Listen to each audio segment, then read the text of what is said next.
Hello everyone. तो आज की इस वीडियो में हम लोग बात करेंगे हमारे चंदन पाठ्यपुस्तक का जो हम लोगों का चैप्टर चल रहे हैं उसमें से पाठ नंबर 3 का, जो कि प्राणी वही प्राणी है जिसके कवि हैं भवानी प्रसाद मिश्र। सॉरी, यहाँ पे मिश्रा लिख दिया है। टाइपिंग थोड़ी गलत हो जाती है कभी कभी, या फिर मिश्रा आप लोग एक बार देख लीजिएगा बुक के पीछे, ठीक है। तो हिंदी परीक्षा SK यूट्यूब चैनल पर आप लोगों का दिल से स्वागत है। तो ये जो कविता है प्राणी वही प्राणी है, इसमें क्या कहा गया है? तो सबसे पहले हम लोग यहाँ पे एक नज़र में देख लेते हैं। कहा गया है कि यह कविता जो है वह मनुष्य के मानवीय मूल्यों और गुणों पर प्रकाश डालती है, जो उसे सही मायने में इंसान बनाते हैं। कवि कहते हैं कि केवल जीवित रहना ही प्राणी होने का प्रमाण नहीं है, बल्कि उसके कर्म और स्वभाव ही उसकी पहचान है। मतलब जो मनुष्य मनुष्यता के अंदर उसकी मानवीय मूल्यों को दिखाते हैं, एक मनुष्य के अंदर उसके मानवीय क्या गुण है उसके ऊपर प्रकाश डालती है। कवि कहते हैं कि केवल जीवित रहना ही प्राणी होने का प्रमाण नहीं है। अगर आपके कर्म और आपके स्वभाव अच्छे हैं तभी जाकर आप इंसान में गिने जाओगे। तो कविता की पंक्तियों के आधार पर उसकी व्याख्या करेंगे हम लोग। तो कविता की पंक्तियां कुछ इस प्रकार है कि तापित को स्निग्ध करे, प्यासे को चैन दे, सूखे हुए अधरों को फिर से जो बैन दे, ऐसा सभी प्राणी है। तो ये जो हम लोगों ने पंक्तियां पढ़ी, इसकी व्याख्या कुछ इस प्रकार है कि इन पंक्तियों में कवि पानी का उदाहरण देते हुए कहते हैं कि पानी का स्वभाव है गर्मी से परेशान व्यक्ति को शीतलता देना। तापित का मतलब हो गया जो व्यक्ति तपा हुआ है, धूप में गर्मी में जो तपा हुआ है उसको स्निग्ध करे, ठीक है, मतलब उसको शीतलता दे। प्यासे की प्यास बुझाना, और जो लोग प्यासे हैं उनका प्यास बुझाना पानी का काम है। जिस तरह से पानी का एक और काम है, अगर सूखे होंठ हो तो उस पर नमी लाना। मान लीजिए कोई आदमी है जिसके होंठ सूख गए हों, उस आदमी के सूखे होंठों पर नमी लाना पानी का काम है।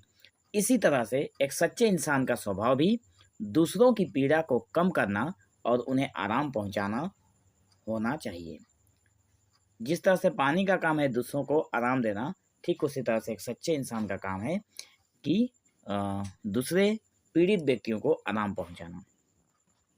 आगे की जो पंक्तियां हैं उसमें कहा गया है, लहरों के आने पर काई सा फटे नहीं, तोते सा रटे नहीं, रोटी की लालच में प्राणी वही प्राणी है।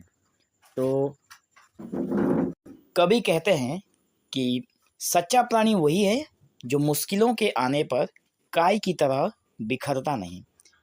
यहाँ पर इन पंक्तियों में कवि का कहना है कि अगर जीवन में संकट आते हैं, जब मुश्किल आते हैं, तो हमें उसके सामने बिखरना नहीं है, बल्कि दृढ़ता से खड़ा रहना है।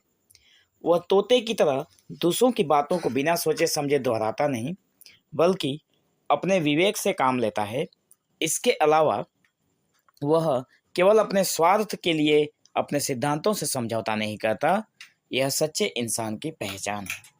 आगे क्या है जिसमें बताया गया है कि लंगड़े को पाँव और लूले को हाथ दे, सत्य की संभार में मरने तक साथ दे, बोले तो हमेशा सच, सच से हटे नहीं, झूठ के डराए से हरगिज डरे नहीं, सचमुच वही सच्चा है। इन पंक्तियों में कवि का कहना है कि यहाँ कवि जो हैं वो परोपकार और ईमानदारी के महत्व पर जोर देते हैं। सच्चा मनुष्य वो है जो दूसरों की मदद करता है, चाहे वो शारीरिक रूप से कमजोर हो या किसी और तरह से जरूरतमंद। वो हमेशा सत्य का साथ देता है और मरने तक अपने सिद्धांतों पर हमेशा टिका रहता है। सच्चा व्यक्ति हमेशा सच बोलता है और झूठ के डर से कभी नहीं घबराता। आगे की जो पंक्तियां हैं वो पंक्ति कुछ इस प्रकार है कि माथे को फूल जैसा अपना चढ़ा दे जो, रुकती सी दुनिया को आगे बढ़ा दे जो, मरना वही अच्छा है प्राणी का वैसे, और कोई प्राणी छोटा नहीं, दुनिया में टोटा नहीं, कोई प्राणी बड़ा नहीं। इन पंक्तियों को समझाते हुए कवि कहते हैं कि जीवन का सही अर्थ दूसरों के लिए त्याग करने में है। जो व्यक्ति अपने देश या समाज के लिए अपना जीवन न्यौछावर कर देता है, यहाँ पर पंक्ति में कहा गया है कि माथे को फूल की तरह चढ़ा देना, मतलब अपने जीवन का बलिदान देना।